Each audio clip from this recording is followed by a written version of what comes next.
अबुल पाकिर जैनुल आबदीन अब्दुल कलाम। नाम सुना सुना सा लग रहा है ना। ये नाम एक प्रख्यात भारतीय वैज्ञानिक, भारत के 11वें राष्ट्रपति और एक ऐसे इंसान का है जिन्होंने इस देश को शिक्षा का महत्व समझाया और समझाते समझाते ही चल बसे। He is none other than the missile man of India, हमारे भारतीय रत्न डॉक्टर एपीजे अब्दुल कलाम। कलाम साहब का जन्म 15 अक्टूबर 1931 को तमिलनाडु राज्य के रामेश्वरम में एक मुस्लिम परिवार में हुआ था। उनके जो पिता थे, उनके वालिद जैनुल आबदीन एक नाविक थे और उनकी अम्मी अशियम्मा एक गृहिणी थी। उनके परिवार की आर्थिक स्थिति कुछ ठीक नहीं थी, इसलिए कलाम साहब ने अपनी छोटी उम्र से ही काम को अपना लिया था। अपने पिता को आर्थिक स्थिति में मदद करने के लिए कलाम बचपन से ही अपने स्कूल के बाद समाचार पत्र यानी कि न्यूज़पेपर्स को बेचने जाया करते थे। अपने स्कूल के दिनों में कलाम पढ़ाई लिखाई में सामान्य थे, लेकिन नई चीजें सीखने और नई चीजों के बारे में जानकारी हासिल करने के लिए वो हमेशा तत्पर, तैयार और एक पैर पर राजी रहते थे। वो कहते हैं ना, किसी इंसान के अंदर कुछ सीखने की भूख हो तो कुछ भी हो जाए, वो नामुमकिन को भी मुमकिन कर दिखाता है। और इसी की सबसे बड़ी मिसाल है हमारे राष्ट्रपति एपीजे अब्दुल कलाम। उन्होंने पढ़ाई पर बहुत ध्यान दिया, वो घंटों पढ़ाई पर लगे रहते थे और उन्होंने अपनी स्कूल की पढ़ाई बहुत मन लगाकर की। रामनाथपुरम स्कूल से उन्होंने अपनी मैट्रिकुलेशन की पढ़ाई पूरी की और उसके बाद उन्होंने दाखिला लिया सेंट जोसेफ कॉलेज तिरुचिरापल्ली में, जहां उन्होंने 1954 में भौतिक विज्ञान में ग्रेजुएट डिग्री हासिल।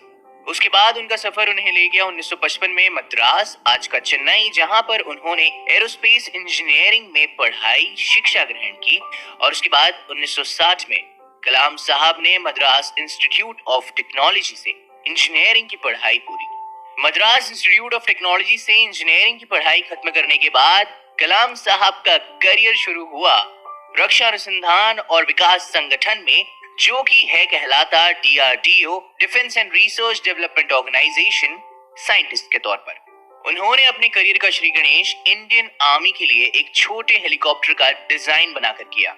लेकिन एक चीज होती है जिसे कहते हैं job satisfaction and mental peace, तो शायद कलाम साहब को DRDO में काम करते हुए वो हासिल नहीं हो पा रहा था, या कह लीजिए कि उन्हें अपने काम से वहां संतुष्टि नहीं मिल रही थी। और ऊपर से कलाम साहब एक्चुअली पंडित जवाहरलाल नेहरू द्वारा निर्मित Indian national committee for space research के मेंबर भी थे। तो उन्हें इस दौरान द वेरी फेमस अंतरिक्ष वैज्ञानिक द साइंटिस्ट विक्रम साराभाई के साथ काम करने का मौका मिला।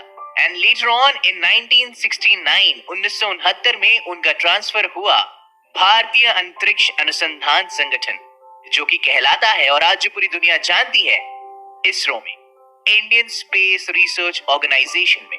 यहाँ भी वो भारत के सैटेलाइट लॉन्च व्हीकल परियोजना के निर्देशक के तौर पर अपॉइंट किए गए थे। इसी परियोजना की सफलता के परिणाम स्वरूप भारत का प्रथम उपग्रह रोहिणी पृथ्वी की कक्षा में वर्ष 1980 में स्थापित किया गया।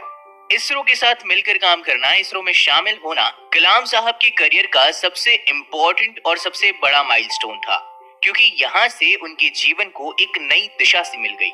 और जिस वक्त उन्होंने सैटेलाइट लॉन्च व्हीकल परियोजना पर अपना काम शुरू किया, तब उन्हें मानो ऐसा लगा कि वो वही काम कर रहे हैं जिसमें उनका मन लगता है। साथ ही साथ 1963 और 64 के दौरान उन्होंने अमेरिका के अंतरिक्ष संगठन नासा की भी यात्रा की। परमाणु वैज्ञानिक राजा रमन्ना, जिनकी देखरेख में भारत ने अपना पहला परमाणु परीक्षण किया, इन्होंने कलाम को 1974 में पोखरण में परमाणु परीक्षण देखने के लिए भी बुलाया था। 70 और 80 के दशक के दौरान अपने कामों और सफलताओं से कलाम साहब भारत में प्रसिद्ध हो गए और देश के सबसे बड़े साइंटिस्ट, वैज्ञानिकों में उनका नाम गिना जाने लगा।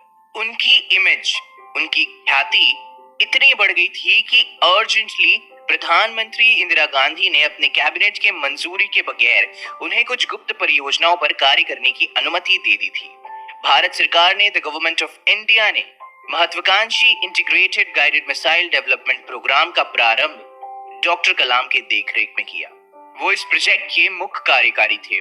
इस परियोजना ने देश को अग्नि और पृथ्वी जैसी बेहतरीन मिसाइलें दी है।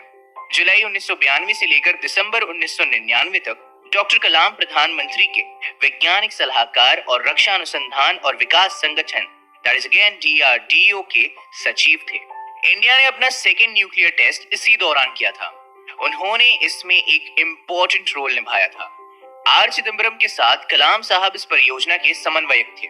इसी दौरान मिले मीडिया कवरेज ने उन्हें देश का सबसे बड़ा न्यूक्लियर साइंटिस्ट, परमाणु वैज्ञानिक बना दिया।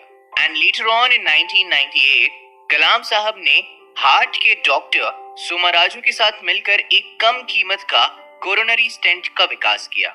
इसे कलाम राजू स्टेंट का नाम दिया गया है। एक रक्षा वैज्ञानिक के तौर पर उनके अचीवमेंट्स और उनकी पॉपुलैरिटी को मद्देनजर रखते हुए एनडीए की गठबंधन सरकार ने उन्हें वर्ष 2002 में राष्ट्रपति प्रेसिडेंट की पोजीशन का उम्मीदवार बनाया।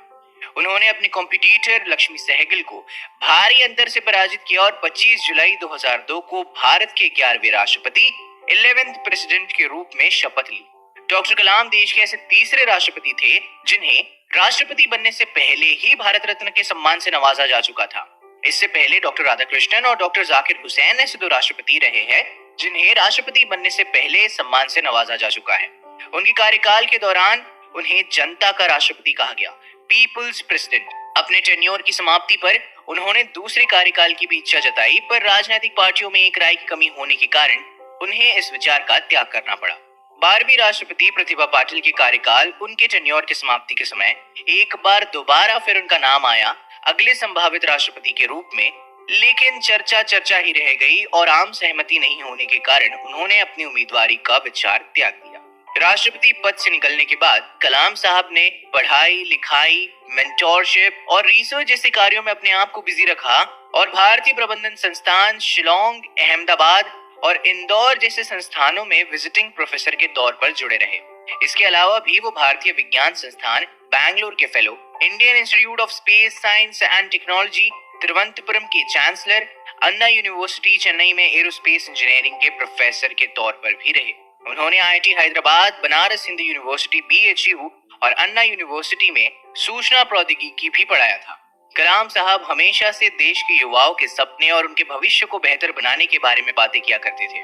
इसी को मद्देनजर रखते हुए उन्होंने देश के युवाओं के लिए व्हाट कैन आई गिव इस पहल की शुरुआत भी की, जिसका उद्देश्य करप्शन को हटाना था। देश के यूथ में उनकी पॉपुलैरिटी को देखते हुए उन्हें 2 बार 2003 में और 2004 में MTV youth icon of the year award के लिए मनोनीत भी किया गया था। 2011 में प्रदर्शित हुई फिल्म आई एम कलाम, जिसे मैंने भी देखी है और बहुत लोगों ने देखी है और इंस्पायर हुए हैं, उनके जीवन से प्रभावित है। शिक्षण के अलावा कलाम साहब ने कई सारी पुस्तकें भी लिखी जिनमें प्रमुख है India 2020, a vision for the new millennium, wings of fire, an autobiography, ignited minds, unleashing the power within India, mission India, indomitable spirit आदि। देश और समाज का कार्य करते हुए और हमेशा जन और युवाओं के लिए किए गए उनके कार्यों के लिए कलाम साहब को अनगिनत पुरस्कारों से सम्मानित किया गया।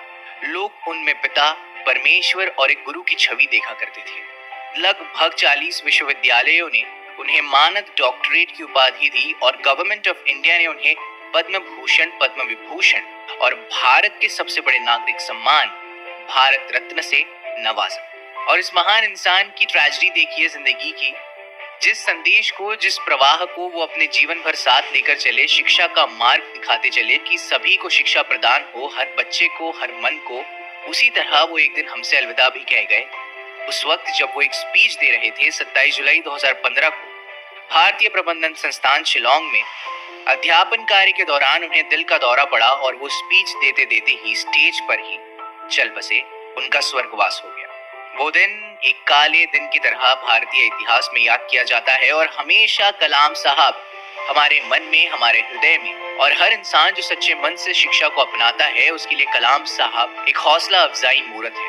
करोड़ों लोगों के प्रिय और चहेते डॉक्टर अब्दुल कलाम परलोक सिधार गए, लेकिन हमेशा हमारी यादों में अमर रह गए।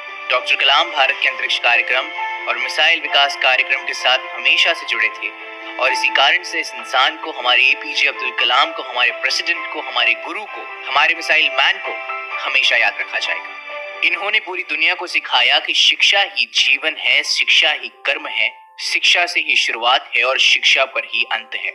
अगर हम कलाम साहब के सपनों का भारत बनाना चाहते हैं तो हमें ये प्रण लेना होगा कि इस देश का हर बच्चा स्कूल में जाकर पढ़ सके, ना कि कूड़े कबाड़े में किसी का कचरा उठाए, ना कि किसी की प्लेट धोए और ना ही झूठे गिलास उठाए ढाबे में। जब ये हम कर पाएंगे, जब ये हम मुकम्मल कर पाएंगे, तो ही अबुल पाकिर जैनुल आबदीन अब्दुल कलाम के सपनों का भारत साकार होगा। जय हिंद।